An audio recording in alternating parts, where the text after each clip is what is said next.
A local prosecutor getting recognized statewide today for his work with crime victims. Deborah Dixon shows us how a wife he lost last year is still part of his work. We are thrilled to be here this morning to honor Scott O'Reilly. The decision by the Ohio Victim Witness Association was unanimous. The award is given to a visionary prosecutor who seeks justice for crime victims, child abuse, sex abuse, and domestic violence. Child rapist Michael Workman is an example.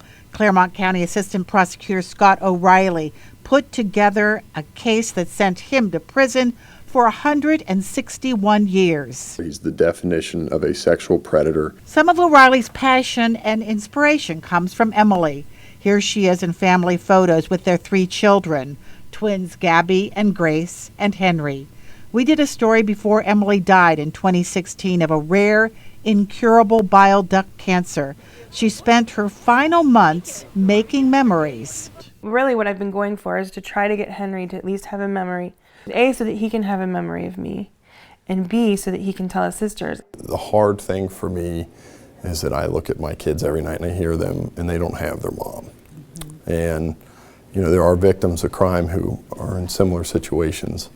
And so I know how hard that is. And I know what it's like to not have the answers, especially when you hear from little voices of, is she coming back this Christmas? I know Emily would be so proud of him for not only what he's doing with his career, but also what he's doing as a single father. Back to the career. The woman who nominated him says Scott O'Reilly takes cases other prosecutors would not.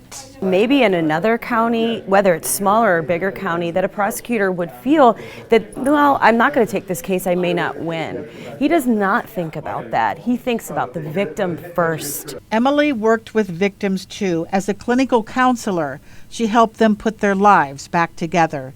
Even though she died nearly 2 years ago, Emily O'Reilly was very much a part of today's ceremony.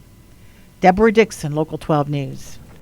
That bench she was sitting at is actually in Alt Park. I've been to it before.